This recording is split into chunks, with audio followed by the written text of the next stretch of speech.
warahmatullahi wabarakatuh. Perkenalkan, nama saya Miftahul Jana. Di sini saya dan teman-teman akan menjelaskan tentang pembelajaran melalui media televisi atau video.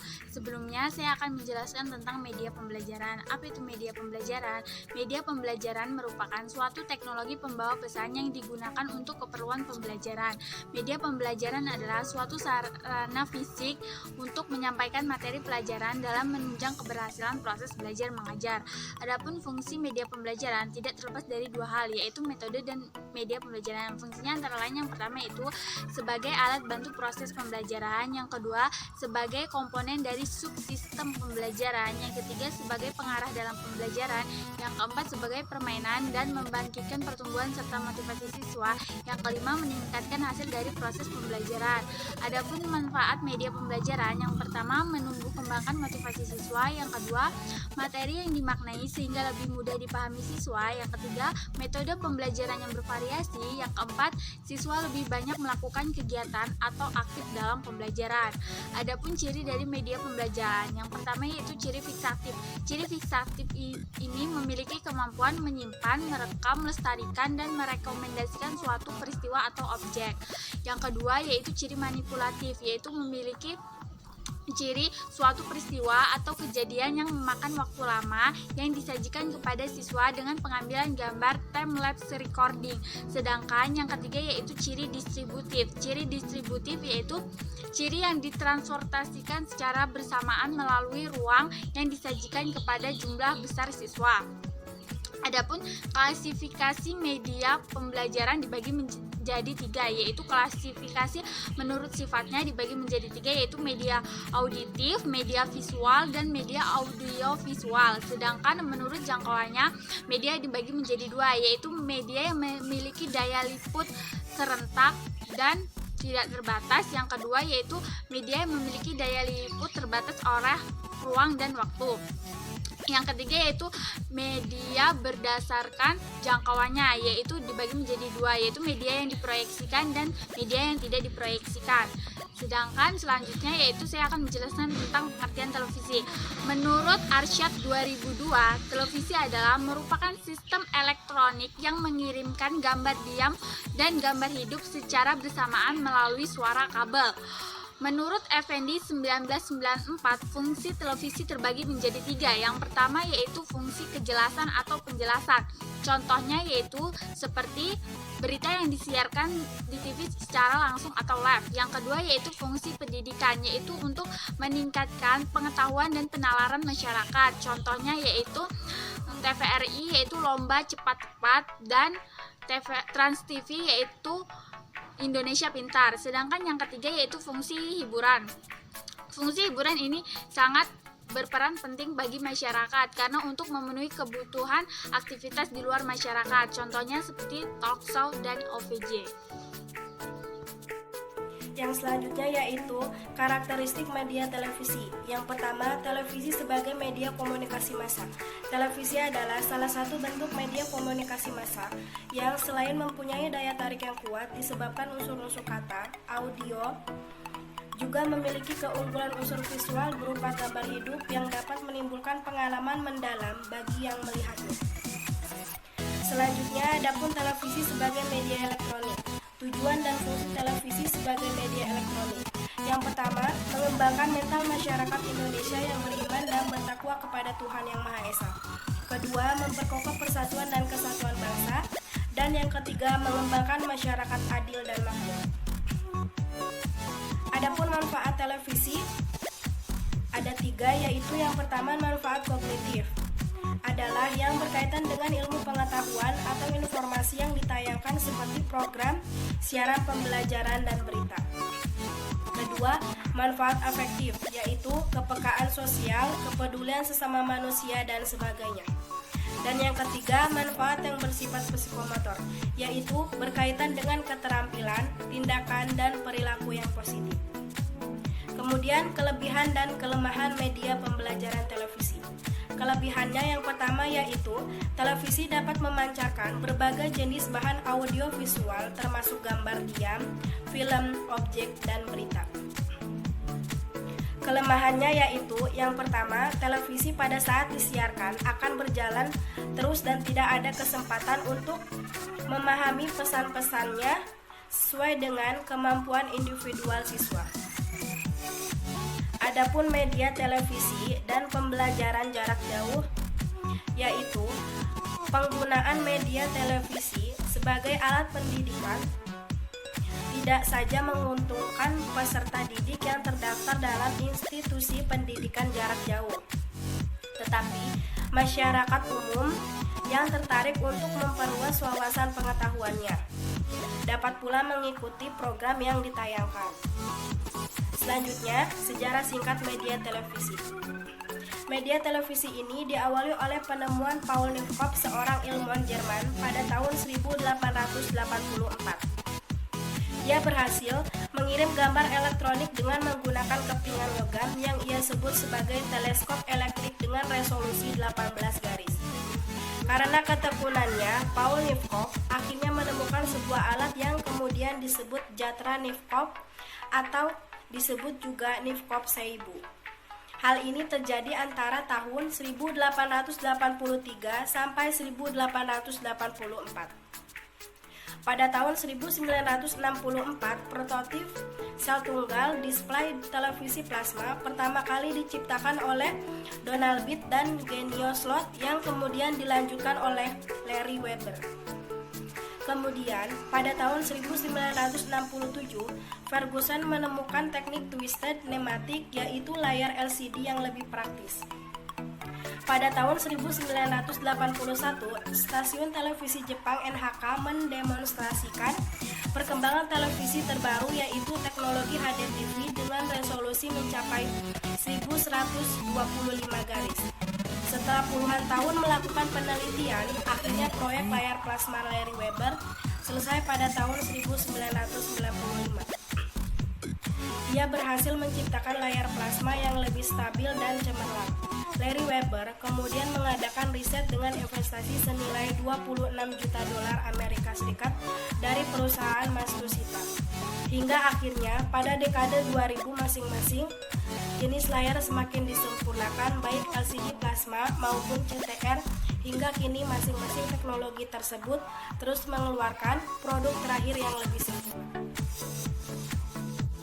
Baiklah, saya akan melanjutkan materi yang selanjutnya, yaitu mengenai perkembangan televisi di Indonesia. Nah, perkembangan televisi di Indonesia mulai dikembangkan atau dipublikkan pada acara pameran pada tahun 1939 ketika berlangsungnya World Fair di New York, Amerika Serikat. Tetapi pada Perang Dunia Kedua, perkembangan televisi mulai diberhentikan. Lalu pada tahun 1946, perkembangan televisi mulai dikembangkan kembali. Nah, pada perkembangan selanjutnya, Indonesia mulai memiliki satelit sendiri sebagai telekomunikasi siaran televisi pada tahun 1976. Dan negara Indonesia adalah negara ketiga dari Kanada dan Amerika Serikat yang memiliki satelit sendiri. Nah, saya juga akan menjelaskan mengenai konsep televisi pendidikan. Kita harus mengetahui terlebih dahulu apa sih pengertian televisi pendidikan tersebut. Jadi, pengertian dari televisi pendidikan adalah merupakan penyampaian konten atau bahan-bahan nilai pendidikan yang disiarkan melalui televisi dalam bidang pendidikan. Nah, di dalam televisi pendidikan ada juga yang namanya televisi edukasi yang sering kita sebut dengan televisi atau TVI. Nah, apa sih televisi edukasi tersebut? Televisi edukasi adalah siaran televisi atau program-program televisi yang khusus ditunjukkan sebagai penyampaian informasi yang mengandung pendidikan. Nah, ada juga pemanfaatan dari TV edukasi tersebut, yaitu yang pertama itu adalah sebagai bahan penugasan bagi peserta didik. Nah, yang kedua yaitu ada sebagai pengisi jam kosong juga bagi peserta didik.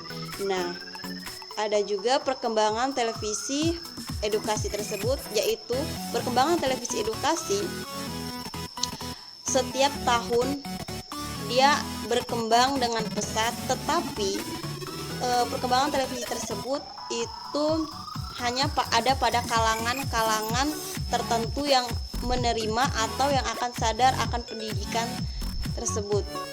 Nah, di sini saya juga akan menyampaikan mengenai kelemahan dan kelebihan dari televisi edukasi tersebut, yaitu untuk kelebihannya adalah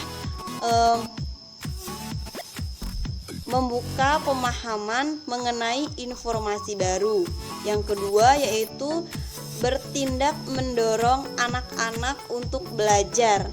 Yang ketiga, merupakan alternatif tontonan bermanfaat. Nah, adapun kelemahan dari televisi edukasi tersebut, yang pertama yaitu dari segi pengemasan. Dari segi pengemasan, program kurang menarik sehingga program-program yang kurang diterima oleh para kalangan masyarakat. Yang kedua yaitu program tidak didukung oleh pendukung acara yang terkenal, maksudnya seperti pemerannya artis-artis terkenal, seperti itu.